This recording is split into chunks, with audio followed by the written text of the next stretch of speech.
अस्सलाम वालेकुम सर। वालेकुम वालेकुम सलाम। बेटा कैसे हैं आप? ठीक हैं? अल्लाह करम सर, पेपर दे रहा था अभी। पेपर दे रहे थे? कौन सा? सर बीसी का क्विज दे रहा था। अच्छा, तुम लोग यार बोलते नहीं हो मुझसे क्लास लेने का। तुम लोग सिलेबस खत्म करने की टेंशन ही नहीं है। मैं खुद ही फिक्र करता हूँ तुम लोगों की कि अब क्लास ले लूँ या जब क्लास ले लूँ। क्या ख्याल है? सर ये सब बिल्कुल ठीक है सर, मैं से मैं कल मैं खुद बहुत रिस्पॉन्सिबल आदमी हूँ, तुम लोग नहीं दिखाते रिस्पॉन्सिबिलिटी। लाइट की वजह से सर बहुत प्रॉब्लम हो गई थी, इस वजह से। चलो अच्छा, इंशाल्लाह ताला करते हैं। और देखो बेटा, ये किसी ने आईडी गलत लिखी है उस पर, ग्रुप पर। ये आईडी है जो मैंने अभी भेजी है। सुनो बेटा मेरी बात गौर से। तुम्हें याद होगा लास्ट क्लास में हम लोगों को सिर्फ एक आखिरी सवाल करना था डबल मीन वाले का, जिसमें टी वाला फॉर्मूला लगना था। याद है किसी को? यस सर, टी वाला रहेगा। टी वाला रह गया था। और टी वाला जो सवाल है ना, वो बेटा कौन सा सवाल था? क्वेश्चन नंबर 39 था। तो मैं चाह रहा हूँ कि एक सवाल इसका भी करा दो टी का, और फिर हम अपना हैंड आउट स्टार्ट करते हैं। कोशिश करते हैं कि आज हैंड आउट हमारा कंप्लीट हो जाए, तो फिर हमारा आखिरी टॉपिक का स्क्वायर बचेगा। ठीक है? Okay sir. चलो, का स्क्वायर एक दिन में कर लेंगे इंशाल्लाह ताला। देखो लिखा हुआ है 39, पेज नंबर 445। तुम लोगों ने जो मुझे पहले पिक्चर भेजी थी, मैंने वही पिक्चर दोबारा खोल ली है। क्वेश्चन नंबर 39, पेज नंबर 445 पर हूं मैं। सुनो देखो क्या लिखा हुआ है। Given two random samples of size n1 is equals to 7 and n2 is equals to 6 from two independent normal population। देखो n1 और n2 क्या दोनों 30 से छोटे हैं बेटा? बोलो। x बार 1 15.27 है और x बार 2 बेटा 6.44 है। S1 भी दिया हुआ और S2 भी दिया हुआ है। लिखा हुआ है test the hypothesis at 0.05 level of significance that mu1 is equals to mu2 against the alternative hypothesis that mu1 is not equals to mu2 assuming that the population variances are equal। लिखा हुआ नजर आया मेरे बच्चों सब कुछ? Yes sir. अब देखो बेटा, नल हाइपोथेसिस लिखा हुआ है mu1 is equals to mu2। क्या इसको मैं दूसरे लफ्जों में ये लिख सकता हूँ mu1 minus mu2 is equals to 0? Yes sir. Alternative hypothesis है बेटा mu1 is not equals to mu2। दूसरे लफ्जों में लिख सकते हो mu1 minus mu2 not 39। equals to 0। क्या मेरी बात clear? Yes sir. Level of significance बताओ बेटा। 0.05 सर। शाबाश। अब आ जाओ चौथे पर, टेस्ट स्टेटिस्टिक। मेरे हिसाब से ये वाला फॉर्मूला लगेगा T can, x bar 1 minus yes x sir. Bar 2 minus D not upon S P pooled standard deviation 1 upon n1 plus 1 upon n2। बेटा यहाँ पर ना आपको एस पी निकालनी पड़ेगी, pooled standard deviation. Pooled standard deviation का मतलब होता है कि तुम्हें ए कैन उसने शायद 7 दिया हुआ है और ए कैन उसने तुम्हें शायद 6 दिया हुआ है। ऐसा ही है बेटा, n1 7 और n2 जो है वो 6 है। ये दोनों 7 यस और सर। 6, 7 और 6 दोनों बनते हैं 13 ऑब्जर्वेशन। ये 13 ऑब्जर्वेशन का एक साथ स्टैंडर्ड डेविएशन निकालेगा, एक ही स्टैंडर्ड डेविएशन निकालेगा, जिसको हम लोग पूल्ड स्टैंडर्ड डेविएशन बोलते हैं बेटा। पूल का मतलब पूरे पूल की, पूल का मतलब दोनों डेटा सेट को कंबाइन कर लिया और एक पूल बना लिया। उस पूल की स्टैंडर्ड डेविएशन निकालने जा रहे हो, जिसका फॉर्मूला मैंने बताया था। स्टैंडर्ड डेविएशन तो रूट में होगा। फॉर्मूला था n1 माइनस 1 और s1 square, n2 minus 2 s2 square. मैं तुम्हें अगर याद दिलाऊं ना, तो मैं तुम्हें लिख कर देता हूँ कि तुम मेरी बात से डिसएग्री नहीं कर सकते। तुम्हें अगर याद हो तो जो कंबाइंड वेरिएंस का भी कुछ ऐसा ही सवाल कराया था मैंने, ऐसे ही फॉर्मूला लिखा था, अगर किसी बच्चे को याद है तो बेटा। सर वो Yes, चेंज sir। है सर।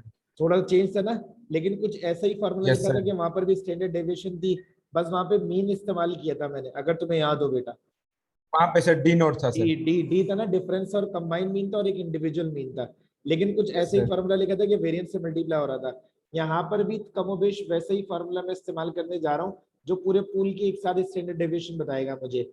अब देखो होगा क्या बेटा, n1 दिया हुआ है इसने मुझे 7, 7 माइनस 1 s1 स्क्वायर। अब s1 तुम देखो, s1 दिया हुआ क्या है इसमें, s1 दिया हुआ है इसने मुझे 8.97। 8.97। तुम स्क्वायर करके रख दो यहाँ पर, बताओ स्क्वायर करके रखो क्या बनेगा?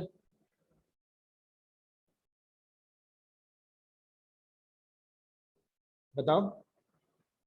80.461. 80.46 यही कह रहे हो बेटा? Yes, sir.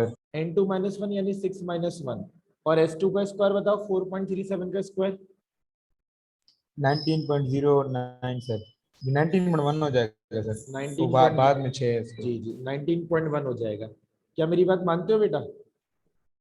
Yes sir. n1 plus n2 और माइनस टू, यहाँ पे n1 प्लस n2 की वैल्यू भी लिख दो बेटा। क्या वैल्यू है बेटा? 7 प्लस 6 और माइनस टू। क्या तुम इसको सॉल्व करके मुझे आंसर दे सकते हो बेटा? 7.12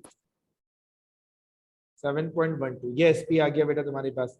अब यहाँ पर आ जाओ, x बार 1 माइनस x बार 2, बताओ x बार 1 कितना है बेटा? 15.27। सर 7.25 आ रहा है सर, ये आपने जान लो 1.2 फाइनल आंसर लिख दो, मैं डायरेक्ट लिख दूं? नहीं वो वाला एसपी का सर 7.25। सर एसपी 7.25 है एसपी। ओके सॉरी, हमने जज्बात में टीकेएल का आंसर लिख दिया खुशी में कि चलो जल्दी से बच्चे इतने शार्प हो गए। चलो कोई बात नहीं, x बार 1 की वैल्यू बताओ जल्दी से। सर इसका डायरेक्ट आंसर लिख दिया सर। क्या है बताओ ना, यही तो पूछ रहा हूँ। 2.19। मुझे तुम ना वैल्यूज लिखवा दो, फिर मैं डायरेक्ट लिख दूंगा ताकि कोई फंसे नहीं कि क्या वैल्यूज लिखी, क्या आया आंसर। 15.27 माइनस 6.44 0 0 है upon SP, SP 7.25 under root 1 upon n1, n1 कितना है 7, 1 अपॉन इनटू 6। अब बता दो, मैं डायरेक्ट आंसर लिख देता हूँ। ये लिखा सर 2.19। क्या कह रहा है मेरा बच्चा? 2.19। 2.19। बोलो कोई मसला मेरे किसी बेटे को?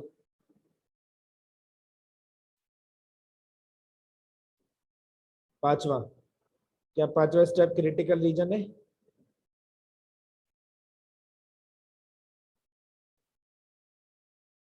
सर बेटा टू टेल टेस्ट है तो दोनों तरफ बनेगा, देखो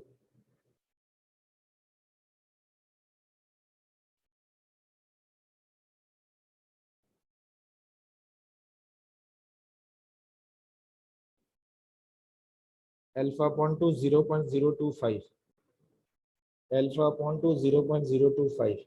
ठीक है, अब बताओ टी टेबल इस्तेमाल करना पड़ेगा। टी टेबल पे वैल्यू देखो, कहाँ देखोगे? पहले तो एक होता था तो n-1 पे चेक करते थे, अब दो हैं तो पता क्या होगा, दोनों के लिए n-1 होगा, है ना, दोनों के लिए n-1 होगा। मानते हो मेरी इस बात को? Yes sir. नहीं आया सर समझ में क्या बोल रहे हैं।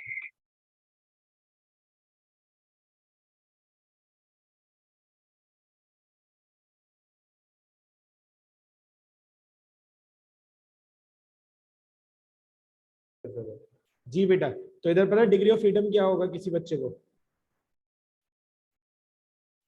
n1 तो मीट लेंगे sir. n1 plus n2 minus two, ये होगा बेटा -2, n1 plus n2 minus two. देखो ये यहाँ पर भी इस्तेमाल किए मैंने, ये Yes, degree sir. Of freedom. अब तुम्हें यहाँ पे बताओ किस पे चेक करना पड़ेगा, पता है? 7 प्लस 6 माइनस 2, 11 पे वैल्यू चेक 11 करनी पड़ेगी बेटा। क्या मेरी बात समझ में आई? आई कैप का टी टेबल, आई कैप का 2.20 सर। हमेशा कहाँ चेक करोगे, मेरी बात याद है? Sir one tile. One tail, tile नहीं, वन टेल। टाइल क्या होता है ये? वन टेल पे चेक One करोगे हमेशा, वन टेल पर चेक वही करोगे। जी जी बताओ मुझे 11 पे क्या आ रही है? 0.025 पर 2.20 सर। 2.20, 2.20 बेटा बिल्कुल देखो कितनी सी बचत हुई है, -2.20, 2.20, जो कैलकुलेटेड वैल्यू है 2.19 है।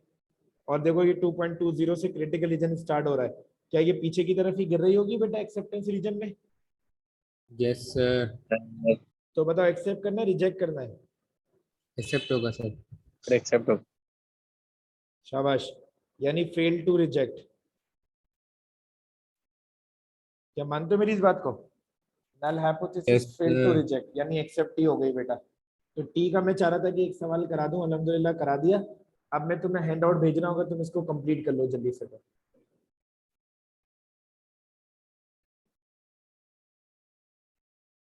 सर ये आपने क्वेश्चन नंबर 39 करवाया ना? कौन सा कराया बेटा मैंने, ये सवाल बताओ इस बच्चे को। यस सर 39 है।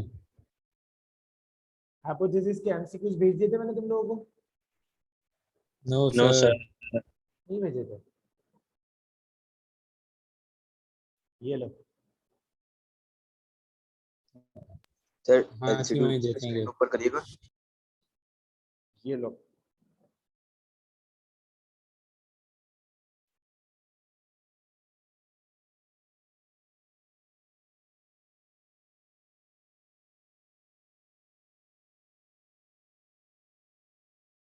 चेक करो आ गए। Yes sir. पहली जो चीज भेजी है वो सर। जो पूरी थ्योरी लिखी हुई है अल्हम्दुलिल्लाह। 3 पेजेस का है पहला हैंडआउट, उस पर थ्योरी लिखी हुई है, टाइप 1 एरर, टाइप 2 एरर, सारी चीजें लिखी हुई हैं इंशाल्लाह ताला। अभी ये देखेंगे एमसीक्यू सॉल्व करने से पहले। आधी से ज्यादा चीजें तो मैं तुम्हें बता ही चुका हूँ अल्हम्दुलिल्लाह, सब चीजें ही बता चुका हूँ, सिर्फ टाइप 1 टाइप 2 रह गया। और अगला हैंडआउट जो है बेटा वो मेरे पास मेरे एमसीक्यूज का हैंडआउट है, और टोटल एमसीक्यूज 40 है, और 40 की भी दी हुई है नीचे। तो क्या हम ये अभी सॉल्व कर सकते हैं आज की क्लास में इंशाल्लाह ताला? Yes sir. हो जाएगा इंशाल्लाह। सबसे पहले ना मेरा थ्योरी वाला हैंडआउट खोलना है बेटा, उसमें एक आध चीज बतानी है तुम्हें मुझे। बोलिए सर।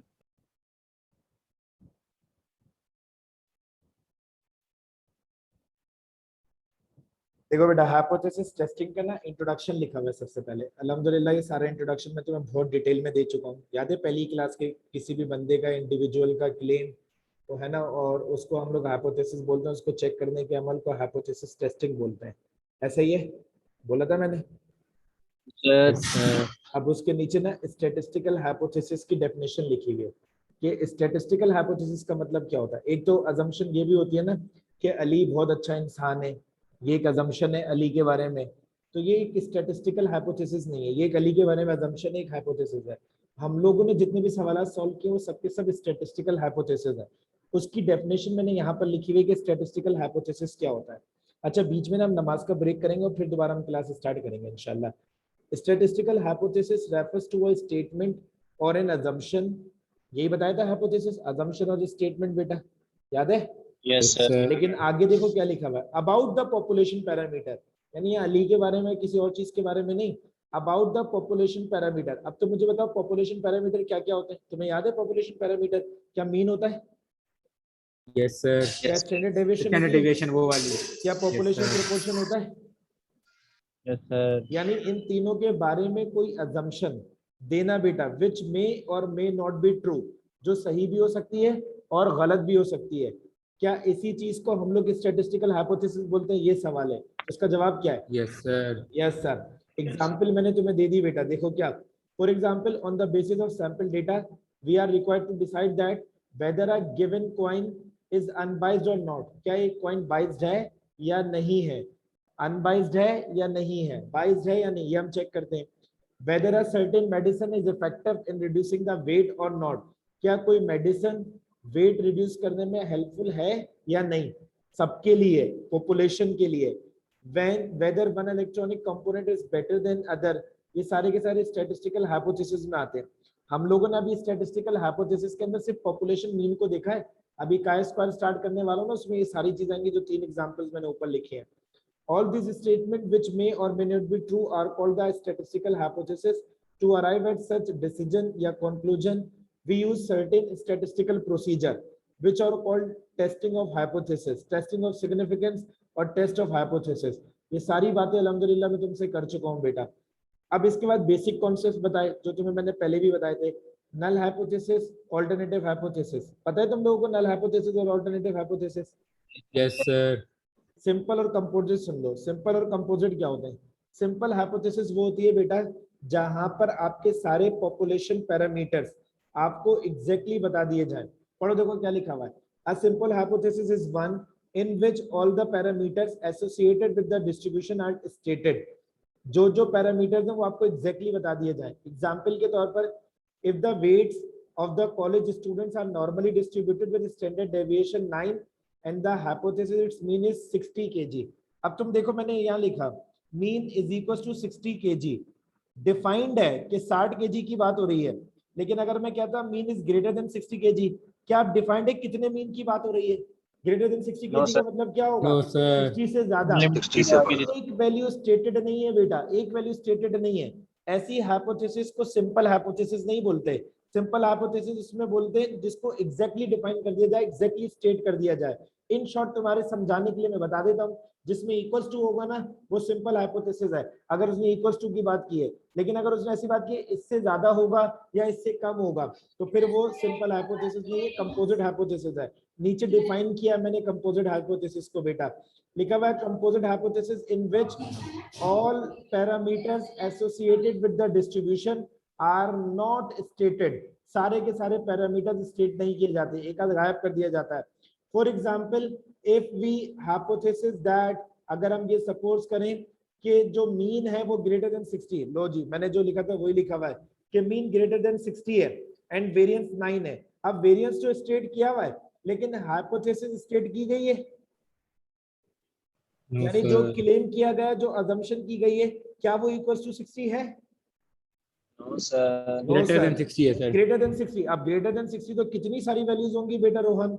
बोलो सही कह रहा हूं मैं? Yes, Yes, sir. yes, sir. The hypothesis becomes a composite hypothesis because जो बात अभी मैंने उर्दू में बोली वो इंग्लिश में लिखिए, because we cannot know the exact distribution. Obviously the parameter mu greater than 60 has more than one value and no specified value is being assigned. क्या समझ गए तुम लोग सिंपल और कंपोजिट का फर्क बेटा? Yes, sir. जबरदस्त बेटा, Yes, sir. शाबाश बेटा शाबाश। फसाद वेरी गुड बेटा। जी Sir. बेटा बोले बोले बोले। Yes. और अगर ये Null equals over. to less than दे दिया गया हो, फॉर एग्जांपल लेस देन 60, तो ये उसमें सिंपल में नहीं आ सकती क्योंकि उसमें ये भी तो हम लोग काउंट कर सकते हैं। लेस देन 60 का मतलब है कि 60 से कम, लेकिन 60 से कम कितना? क्या 59, क्या 58, क्या 55, क्या 50? एक वैल्यू नहीं पता हमें कि एक वैल्यू कौन है। इसने बोला 60 से सही। कम होगा। जैसे मैं तुमसे बोलूं सर आप कितनी देर की क्लास लेंगे, तुम्हें बहुत सारे काम है, तुम बड़ी मुश्किल से मेरी क्लास मैनेज कर रहे हो, तुम चाह रहे हो कि मैं तुम्हें एक एग्जैक्ट टाइम बता दूं, तुम अपने आप को उस हिसाब से मैनेज करो। मैं तुमसे बोलूं 1 घंटे से ज्यादा की क्लास लूंगा, क्या तुम मेरी बात से मुतमईन होगे? मेरी टीचर होने की वजह से, मेरी हाँ, इज्जत करने sir. की वजह से शायद तुम चुप तो हो जाओ, शायद मुझसे बहस तो ना करो, लेकिन तुम इनडेफिनेट रहोगे। 1 घंटे से ज्यादा का मतलब क्या है सर? 1.5 घंटा लेंगे, 2 घंटे लेंगे, कितनी देर लेंगे बता दें यार प्लीज, है ना? यही मतलब है ना? Sir yes sir. Yes. ये कंपोजिट सर है। नल और सिंपल कुछ हद तक सेम है सर, क्योंकि दोनों में इक्वलिटी आती है हमारे लेकिन पास। अगर ग्रेटर देन इक्वल्स टू आ गया मेरे मुन्ना, फिर मैं greater वो than- बोल रहा हूँ कुछ हद तक सेम है सर वो। जी जी जी। उसमें हाँ, भी अब सही इक्वलिटी है। में लेते हैं सर हम। जी जी अब सही है, अब कुछ हद सही है बेटा। अगली बात सुनो मेरी बात बेटा, 22 अभी बताता हूँ, उसको छोड़ दे, वो वैसे भी काय स्क्वायर का टॉपिक है, मैंने हाइपोथेसिस में लिखा हुआ है। सुनो मेरी बात बेटा जरा, अब जो मैं इतने दिन से बोलता हुआ आ रहा हूँ टाइप 1 एरर और टाइप 2 एरर बेटा, टाइप 1 एरर क्या होता है और टाइप 2 एरर क्या होता है बेटा, ये जरा सुनिए मेरी बात। मुझे बताओ, हम लोग हमेशा नल हाइपोथेसिस टेस्ट करते हैं बेटा, ये बात कर चुके हैं हम लोग। गौर से सुनना मेरी बात, नल Yes, हाइपोथेसिस sir. हम लोग जो है वो टेस्ट करते हैं।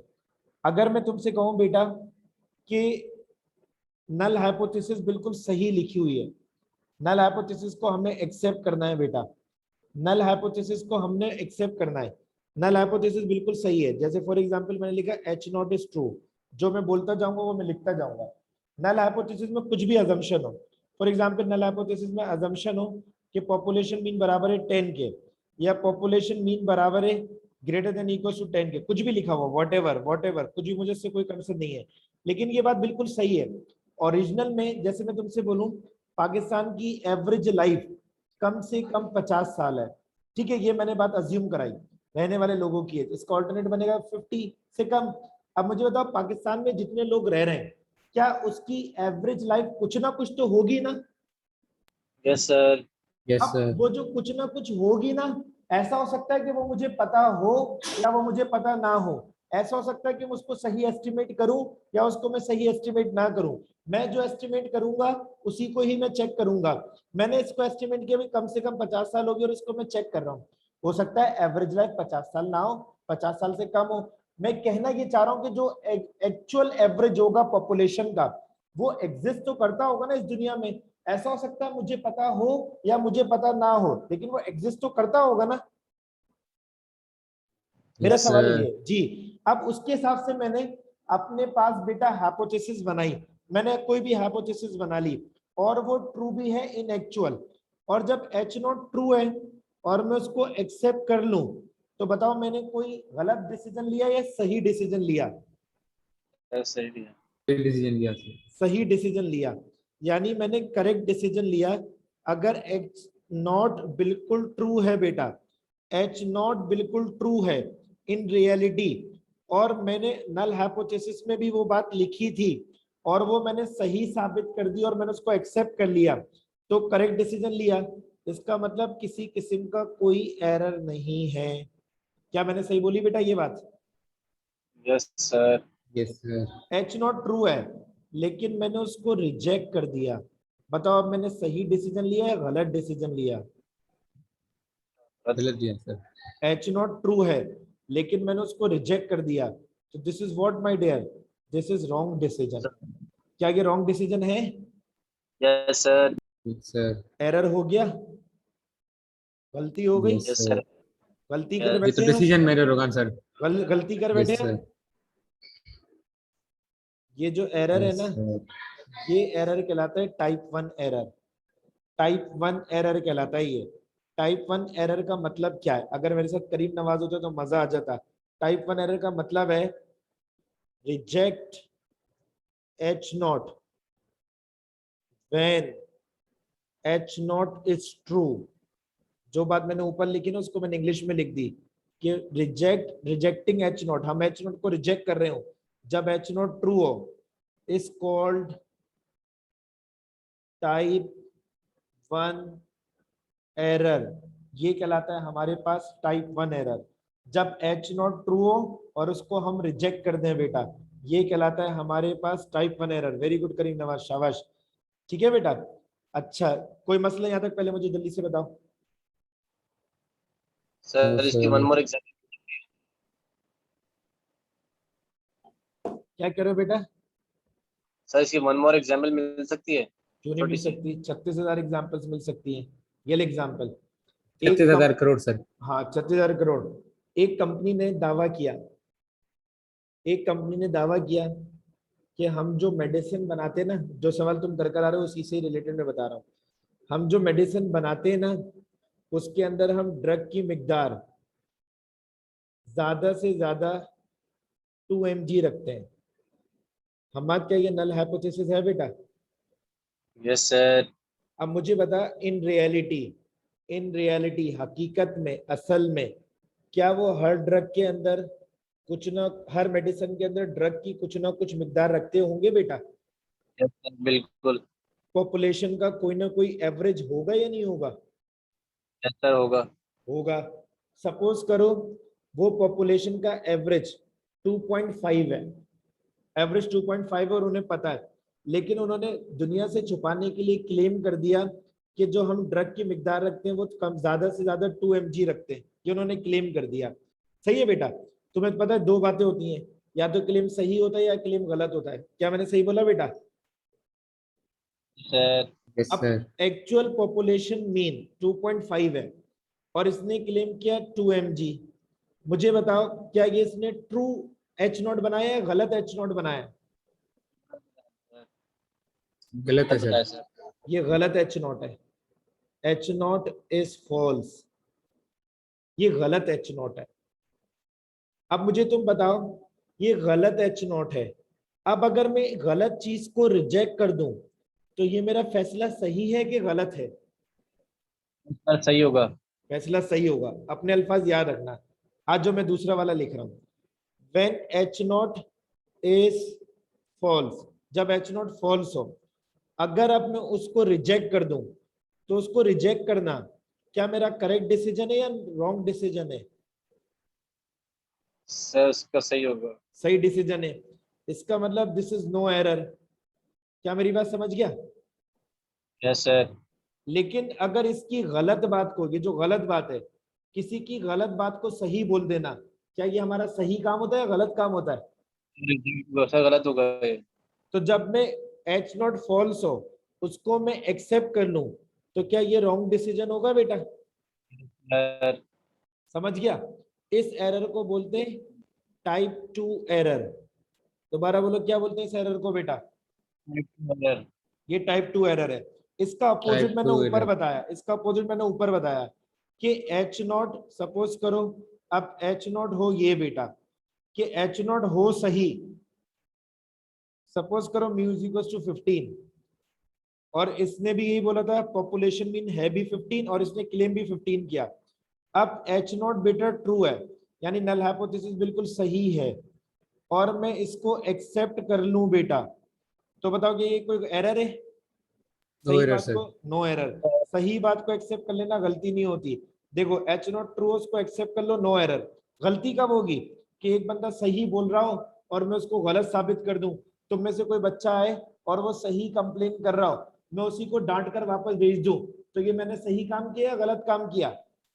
गलत काम है सर बिल्कुल। गलत काम किया ना मैंने। ये है टाइप 1 Yes, एरर sir। बेटा। इसको मैं यहाँ इन शॉर्ट लिखने की कोशिश कर रहा हूँ हम तुम्हारे लिए। Rejecting H not when H not is true, गलती हो गई, गलती कर बैठे, ये टाइप 1 एरर है बेटा। और दूसरे नंबर पे मैं लिख रहा हूँ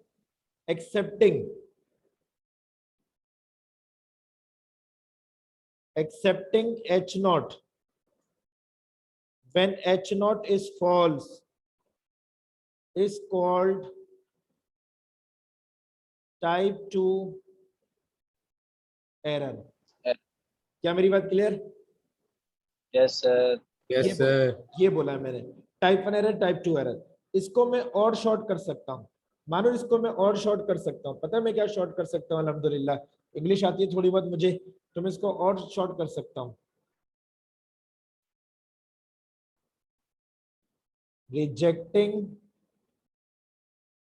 true H not is type 1 error. देखो इसमें वर्ड्स कम है, जो इस लाइन में वर्ड्स हैं उससे कम वर्ड्स हैं। Rejecting true H not when H not is true को मैंने लिख दिया ट्रू एच नॉट, हो गए words come. Yes sir rejecting H not को मैंने एक साथ ही कवर कर दिया, रिजेक्टिंग ट्रू एच नॉट। क्या ये लाइन पूरा ये मतलब नहीं दे रही बेटा? यस सर यही देगी। यही मतलब दे रही है, और मैंने कॉल को काट दिया, इस टाइप 1 एरर लिख दिया डायरेक्ट। तो रिजेक्टिंग ट्रू एच नॉट इस टाइप 1 एरर। अब इसको देखकर तुम नीचे वाले की इंग्लिश बताओ क्या होगी? सर एक्सेप्टिंग क्या लिखा हुआ है? True sorry false H not is type 2 error. Very good, thank you Rohan. Accepting false, accepting false H not is type 2 error. क्या मेरी बात मानते हो बेटा?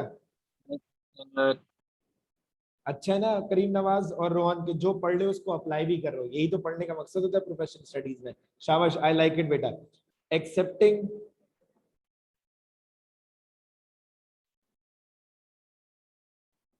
False H not is type 2 error.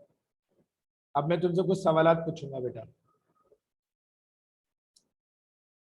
अच्छा अब तुम मेरे अल्फाज भी सुन लो, तुम्हें पता है मैं हर चीज को अपने अल्फाज देने की कोशिश करता हूँ। सर ये थोड़ी स्लाइड ऊपर कर दें सर मैं प्लीज। कर देता हूँ यार, मगरिब की अजान शुरू हो गई है बेटा। क्या मगरिब के बाद क्लास स्टार्ट करें? तुम देख लो इसे फिर देखते हैं। यस सर सर नमाज ज्यादा कितना जरूरी है, बजे तक? तुम बस नमाज पढ़कर आ जाओ, मैं ठीक 7:10 पे स्टार्ट करता हूँ। ओके सर थैंक रोहन देख लिया बेटा? Yes sir thank you. Allah Hafiz. Sir meeting and करेंगे? मीटिंग एंड करो कि वैसी एंड हो जाएगी, 40 मिनट हो जाएंगे, बिला वजह रिकॉर्डिंग बढ़ जाएगी। क्या ख्याल है? ओके ओके हाँ सेम इसी आइडिया? मीटिंग के स्टार्ट होगी। जी जी, अल्लाह हाफिज।